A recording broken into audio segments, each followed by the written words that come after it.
Hello, friends. Welcome back to Stan's Cold Cutlery Universe. It is cold up here. It's 32 degrees out right now. That's freezing, literally. Woo. Oh, I'm on my way to get some blood work done, and it's 7:30 in the morning on Friday here. Yeah. Holy moly. Stan is not ready for this cold weather activities today, but I just thought I'd do a quick video as I was driving in to the doctor's. Man, it is stinking cold. Should have worn gloves. My hands on the steering wheel are on the wee bit of the frigid side. But other than that, I just wanted to say good morning. Those of you heading to the Ellaville Knife Show or going to be at the Ellaville Knife Show, God bless. Have a great time. Safe travels. Sounds like a lot of fun, and I'm not going to lie. I'm a little tired of hearing about it because I'm jealous. I'm not going to lie about that. You know, I wish I was a little bit closer and could make it, but it's just not going to happen. I'd love to meet and hang out with all of y'all, but this year it's definitely not going to happen, especially with the airlines the way they are. My poor wife's trying to come home from New York today. She's there for work, and so far she's made it from, I think it was Ithaca, New York to JFK, but she's got to be in JFK like all day today for her connecting flight to Detroit, and then hopefully home. So we'll see how that goes. Last time she had to spend a night in JFK airport getting out there. So yeah. Yeah, joy, happy, you know. So it is what it is. All I can do is pray her through, and I've been praying that she gets all of her flights on time and everything just goes smoothly. Man, now I remember why I stopped making doctor's appointments at 8 in the morning. Traffic sucks at 7:30.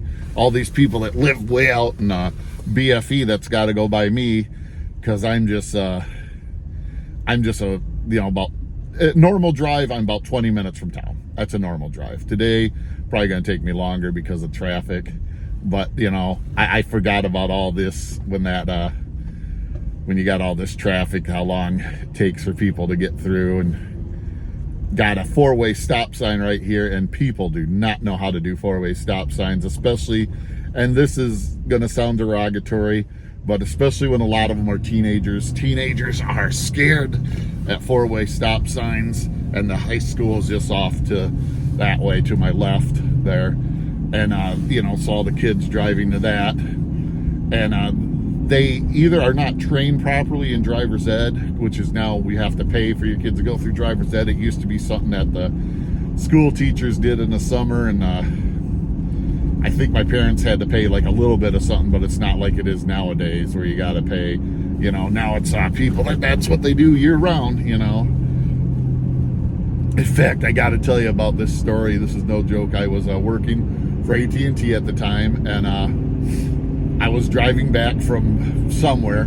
I was at one of our major intersections in Traverse, and there is a pedestrian trying to cross the road, and they got the walk light because, you know, they have the walk light. So they start crossing the road, and this driver's ed student starts to turn, and I'm sitting in the left turn lane, so I'm witnessing this whole thing, starts to turn right. Well, they notice the pedestrian, so they stop. The pedestrian like freaks out a little bit, wondering what's going on. And the pedestrian's like, you know, kind of like, what's going on, you know, to him. And no joke, the driver's ed instructor flips off the pedestrian. I thought it was hilarious. I'm like, now that's a good instructor teaching that student how to properly function with pedestrians. I'm joking. I was like, oh my gosh. I actually called the driver's education company and told them about it. I don't know if they, you know, going to do anything. Heck, it's probably just a single guy, probably a privately owned one, probably the guy that I said something, you know, like, well, we'll talk to the instructor. I'm like, okay, I just thought that was really inappropriate, you know, especially in front of you know, I'm sure the teenager knows what that means and has done it, you know, flip somebody off, but that's not the proper proper procedure when somebody does something you don't like them doing while you're driving, you know, even though probably all of us have done it. But yeah, I thought that was hilarious.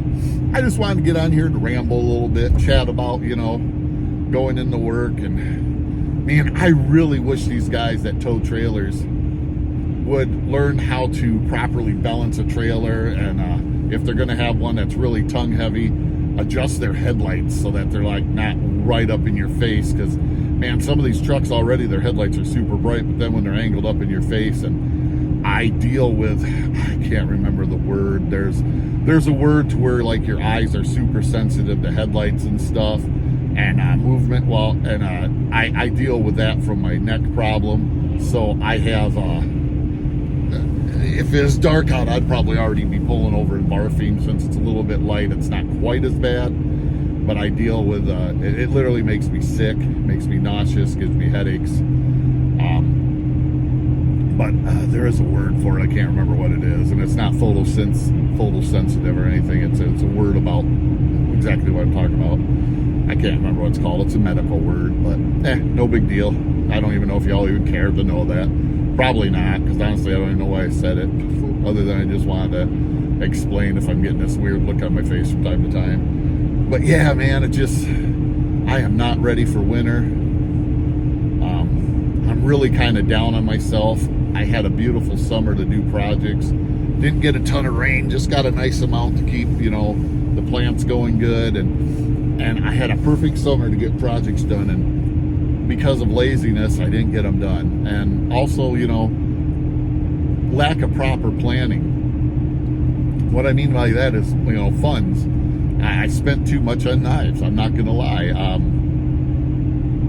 There's many times where I bought a knife or something that I should have been buying something for the house, for a project around the house. Just being honest. And I don't know where that's going to take my knife channel. You know, I really enjoy being part of this community, but a bad reality for myself, at least, is I struggle with selfishness, and I see other people getting nice knives and stuff, and I want them too, so then I go and get them.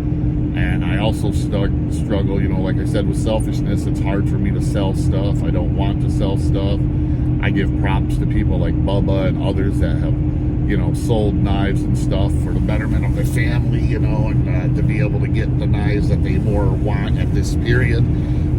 That's awesome. I need to I need to talk with them and get myself rewired for that, to where, you know, I can do that. But I struggle with it. I'm not going to lie or blow smoke up anybody's behind, you know. I'm not proud that I struggle with it, but I do. Yeah. I don't know how it got to this. I just been really thinking about it, been really praying about it, that God would show me how to get things where I need them to be. And, you know, I'm realizing no matter how I do this, there's going to be some pain. But I got to pick the lesser pain. And the lesser pain is just not getting as many knives and stuff like that. And so if my content slows down some, then it is what it is. You know, I just no longer have the funds to buy all the knives and stuff that I was. Because those funds are going to a different dedicated direction to better my life overall, and, you know, not just in the cutlery side of it, you know, on the knife side of it. So yeah, it's something that I think a lot of us have had to deal with. It's just, it is what it is. I'm not going to cry about it. I hope I don't sound like I'm crying about it. I might be whining about it a little bit. I won't lie about that, because I'm not going to lie. I'm a little bummed, you know, a little embarrassed that I didn't see this coming a little bit earlier, you know, if that makes sense. I should have seen this, that I was overspending, and maybe I did, but I just lied to myself, which is, for me, quite possible, to be honest with you. Quite possible. So yeah, it just content's going to probably slow a little bit. Like I said, I'm already down to just 4 times a week putting content out. This might actually be my 5th this week, but you know, and I might just do a bunch of videos, stuff like this rambles and stuff, and just, you know, something that pops into my head that I decide to talk about that day. You know, I'll usually try to show a knife or something, but like today, I'll be honest with you, I only have 2 knives on me. I have a little Swiss Army knife, the one I usually carry, my little SD Classic, and I have a Stormtrooper knife from Wally World. That's all I have on me today.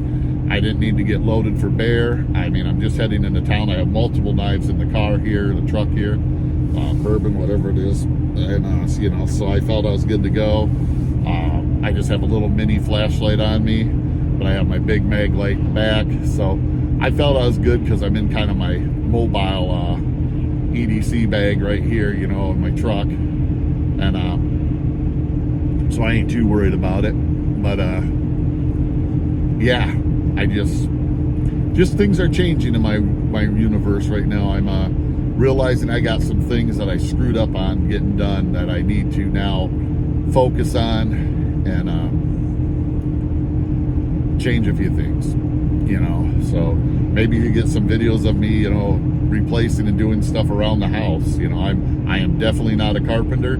Some of y'all probably that know what you're doing will be laughing your fool heads off at me, thinking what a jerk and dummy I am. But that's okay. That's how I learn too. When you guys comment and say, Stan, have you ever thought of doing it this way? Or, hey, I do it this way, you know. Oh, speaking of which, comments on how to do things on my Craftsman knife cleanup. Thank you. I've gotten a lot of good comments and ideas on how to fix that handle where it's got the divots in it. I'm going to try a couple of them that I've heard. Well, I'm going to try, you know, if they work. But the more I was looking at it, I actually think the leather has been cut. It's not a divot. Somebody's cut the leather out.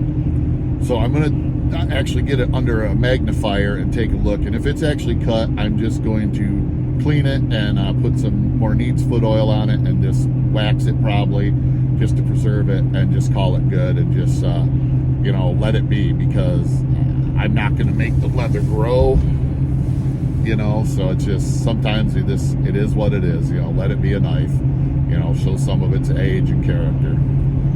But yeah, I've got a lot of positive comments on that. A lot of comments of, man, I have, you know, I collect Craftsman knives and I have, you know, some folders and stuff, but I've never even seen a fixed blade, or I don't own any fixed blades. And I'll tell you, finding information on that is difficult, even at All About Pocket Knives. I've went there and there is some information. It's basically what I've read other places that, you know, they were made by, oh shoot, I want to say it's Camelus. I think that's right. I could be wrong, but I believe I am right with this, Camelus. And it's like, there's like nothing out there on them. There's literally nothing there. You can find little things like you'll find more posts for somebody showing one or one for sale or something like that. And I think the main reason that is you know, Craftsman back in the day when these would have been out, were like, they were users. People bought them and used them and probably used them up, lost them, you know, whatever. And now they're pretty hard to get. The saddest thing is they hold a good value if you got the original sheath. You know, a knife like what I have, from what I've seen in the condition, could be worth anywhere from, you know, 50 to $100, you know, with the original sheath. The one like I have with no sheath, or when I make a sheath, you know, it won't be an original, but it'll still be a USA made sheath, you know, but it's just, you'll be pulling, you know, I'm going to say, because of the damage on the handle, you know, maybe $30 to $60, depending on if somebody, you know, if you got a couple people really looking to get some, you know, you might get your 60, but otherwise you're going to be, you know, the $40 range, which still isn't bad, because I got mine in a group of knives. I think I paid, I don't want to underestimate, because it wasn't I want to say I paid $12 a knife. You know, now unfortunately that sounds like a great deal, and it was per knife, but a lot of those knives are literally garbage. They are just they're just trash. You know, they're the cheap Pakistani And they are the cheap Pakistani. They're not the Pakistani knives that are actually made decently. They are the cheap Pakistani, you know, like just garbage. So, you know, what do? You just kind of go, well, you know, at least it's a piece that I can maybe throw in a truck, but then, you know, do you want to depend on a cheap Pakistani knife, you know? Because when I, excuse me, when I talk Pakistani knives or any knives, there's a difference between inexpensive and cheap. Inexpensive means they do not cost you a ton of money. Cheap is they're garbage. You know, they're cheap. They are cheaply made. They are cheaply materials, cheap. Everything that this makes them to where they can send them out, you know, cheap. Man, we're going through our roundabouts and we got people in front of us that don't know how to do them. They're coming down to like a total stop with nobody even in the roundabout at the last one. And it's like, just learn how to drive in these stinking things. We got them all over up here now. I don't know why all of a sudden, you know, after years of not having any, all of a sudden now we got them every stinking place. It's so frustrating. You just got people that just do not know how to use them. It's so frustrating. You know, you got a 2-lane roundabout and people are driving in both lanes and wondering why people are honking and flipping them off. I'll never understand why the United States went back to these. And I know it's, well, computer models show that the accidents aren't as bad in them. Okay. You know, well, they're cheaper because it doesn't use as much electricity. Okay, that I can see. But to me, it's a globalist thing, you know. It's one of those things of, well, we'll do this, this, and this. You know, when is America just going to get back to what America is? We are America. We are boisterous. We are big. We are proud Americans. There's nothing wrong with that, you know. For so many years with different administrations, we've been taught to, oh, it's bad to be an American. You shouldn't be proud to be an American, you know. We're a global community. Well, I agree. We are a global community, you know, it's there. But I'm an American. I don't identify as an earthling. You know, yeah, I am from Earth, and I guess overall picture, yeah, I'm an earthling. But the biggest thing is I'm an American. You know, and maybe that sounds stupid. I don't know, but it is how I feel. You know, I'm an American. Oh, these lights this time of day just suck. I'm sorry. I shouldn't be so negative. It's just, you get so tired of this traffic, and I'm so glad I don't have to be in it every day. I just, some neat cars out today, though. I mean, they're all, you know, none of the like cool old cars that you'd maybe see around here in the summer months, but there's still some neat cars. People do some neat stuff with their cars. Not all of it's always super showy either. Some of it's just real simple, basic stuff, but it's still pretty neat to see, you know, different things they do. Got an irrigation guy in front of me, got his big compressor on to blow out the sprinkler line so they don't freeze this winter. That's got to be a good gig for a company like that. I mean, you literally go and you turn them back on in the spring for them, because there's so many people that for some reason don't know how to turn a switch on. And then you also, in the winter months, or just before winter, you go and you blow out the water in the lines so that they don't freeze, you know. And that's probably not cheap, because you're bringing a piece of equipment and manpower there, and to do it right takes, you know, half hour, 45 minutes generally at the location, you know, because you got to make sure the lines are cleared and the sprinkler heads are all cleared out, because you don't want the sprinkler heads to freeze and crack. The lines are probably not the hardest part, because those are a little bit bigger and just, you know, they can have a little bit of water as long as it's not enough to crack the lines. So yeah, I don't know, I never thought about that. Just getting ideas of different businesses I could maybe start. Here at the doctor's office, everybody's coming in for the day. And also the patients are showing up. Oh, goodness. Yeah. Well, I hope I didn't sound too whiny today. I apologize if I did. This is just stuff I had to get off my head. and stuff. And I just, I'll be honest with you, you pray and there's a certain answer you want. At least if you're like me, maybe I'm just an oddball. There's a certain answer you want, and then there's the answer that God gives you. And it's not a bad answer. It's just I wanted an easy answer, like make me a millionaire or something, but that's just not the answer that I'm getting. He's telling me I'm going to have to deal with this and take it as a man. So, well, I'm at my appointment. I got to get in there, get checked in. I appreciate y'all. With that being said, live long, prosper, and collect your own way.